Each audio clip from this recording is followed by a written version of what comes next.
സ്നേഹമുള്ളവരെ, വിശുദ്ധ മാർക്കോസിന്റെ സുവിശേഷത്തിൽ 10-ാം അധ്യായത്തിൽ തിമോയൂസിന്റെ മകനായ ബെർത്തിമീസ് എന്ന് പറയുന്ന ഒരു കണ്ണ് കാണാൻ പാടില്ലാത്ത മനുഷ്യന് കാഴ്ച നൽകുന്ന മനോഹരമായ ഒരു ഭാഗമുണ്ട്.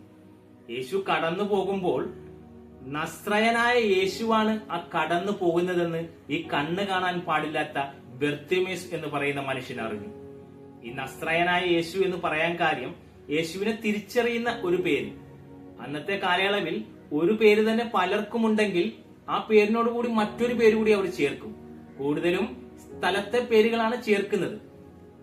മഗ്ദലനക്കാരി മറിയ, ഗൗറിൻകാരനായ ശിമയോൻ, അരിമത്തേക്കാരനായ ജോസഫ്, എഫേസ്യോസുകാരനായ ത്രോഫിമോസ്, അങ്ങനെ പല പേരുകളും നമുക്ക് ബൈബിളിൽ കാണാൻ സാധിക്കും. യേശു ഗലീലയിലെ നസ്രത്ത് എന്ന പട്ടണത്തിലുള്ളതുകൊണ്ട് നസ്രായ എന്ന പേര് പറഞ്ഞു. യേശു തന്നെ ആ പേര് അംഗീകരിക്കുന്നുമുണ്ട്. യേശുവിനെ അറസ്റ്റ് ചെയ്യാൻ വരുമ്പോൾ, യേശുവിനെ പിടിക്കാൻ വരുമ്പോൾ യേശു ചോദിക്കുന്ന ഒരു ചോദ്യമുണ്ട്, നിങ്ങൾ ആരെ അന്വേഷിക്കുന്നു? അപ്പൊ അവര് പറഞ്ഞു നസ്രയനായ യേശുവിനെ. അപ്പോൾ യേശു പറഞ്ഞു, അത് ഞാൻ തന്നെയാണ്. അപ്പൊ നസ്രയനായ യേശുവാണ് ആ പോകുന്നതെന്ന് ഈ കണ്ണ് കാണാൻ പാടില്ലാത്ത ബെർത്തിമേസ് എന്ന് പറഞ്ഞ മനുഷ്യൻ അറിഞ്ഞപ്പോൾ, ആ കണ്ണ് കാണാൻ പാടില്ലാത്ത മനുഷ്യൻ നസ്രയനായ യേശുവെ എന്നിൽ കനിയണമേ എന്നല്ല വിളിച്ചു പറഞ്ഞത്. അവൻ പറഞ്ഞത് ദാവീദിന്റെ പുത്രനായ യേശുവെ എന്നിൽ കനിയണമേ എന്ന് ഉച്ചത്തിൽ വിളിച്ചു പറഞ്ഞു. യേശു രക്ഷകനാണെന്നും യേശു മിശിഹയാണെന്നും അവൻ ഉറക്കെ പ്രഖ്യാപിക്കുകയാണ് ചെയ്തത്. അവൻ അങ്ങനെ പറഞ്ഞപ്പോൾ കുറച്ചുപേർ അവനോട് പറഞ്ഞു, നിശബ്ദനാകുക, മിണ്ടാതിരിക്കുക. സ്നേഹമുള്ളവർ, സത്യം വിളിച്ചു പറയുമ്പോൾ നിശബ്ദനായിരിക്കാൻ നിങ്ങളോട് പലരും പറയും. രക്ഷയിലേക്ക് നിങ്ങൾ പോകാൻ നോക്കുമ്പോൾ നിങ്ങളെ തടസ്സപ്പെടുത്തുവാൻ പലരും ഉണ്ടാകും. പക്ഷേ ആ അന്ധന്റെ ലക്ഷ്യം, ആ ബെർത്തിമീസ് എന്ന് പറഞ്ഞ ആ കണ്ണ് കാണാൻ പാടില്ലാത്ത മനുഷ്യന്റെ ലക്ഷ്യം അവന് രക്ഷപ്പെടുക, കാഴ്ച ലഭിക്കുക എന്നുള്ളതായിരുന്നു. അവൻ വീണ്ടും ഉച്ചത്തിൽ വിളിച്ചു പറഞ്ഞു, ദാവീദിന്റെ പുത്രനായ യേശുവെ എന്നിൽ കനിയണമേ. യേശു അത് കേട്ടു, അവിടെ നിന്നുവെന്ന് വിശുദ്ധ ബൈബിൾ പറയുന്നു. അവനെ വിളിക്കുക എന്ന് പറഞ്ഞു.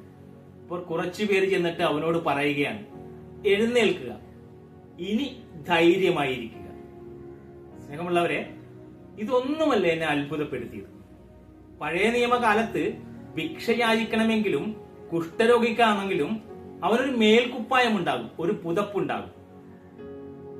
യേശു അവനെ വിളിക്കുന്നു എന്ന് പറഞ്ഞപ്പോൾ ഈ അന്ധൻ, ഈ കണ്ണ് കാണാൻ പാടില്ലാത്ത മനുഷ്യൻ അവന്റെ പുതപ്പ് വലിച്ചു ദൂരെ എറിഞ്ഞു. അവനറിയാം ഇനി അവൻ അതിന്റെ ആവശ്യമില്ല. അടുത്ത തിരുവചനം പറയുന്നു, അവൻ കുതിച്ചു ചാടി. ഈ കുതിച്ചു ചാടിയപ്പോഴും ഈ പുതപ്പ് വലിച്ചെറിഞ്ഞപ്പോഴും അവന് കാഴ്ച ലഭിച്ചിട്ടില്ല.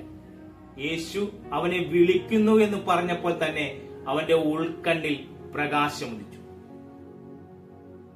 ഒരു മനുഷ്യനും ഒറ്റ വാക്കുകൊണ്ട് ഒരാൾക്ക് കാഴ്ച നൽകുവാൻ പറ്റത്തില്ല. യേശു അവനോട് ചോദിച്ചു, ഞാൻ നിനക്ക് എന്ത് ചെയ്തു തരണമെന്നാണ് നീ ആഗ്രഹിക്കുന്നത്?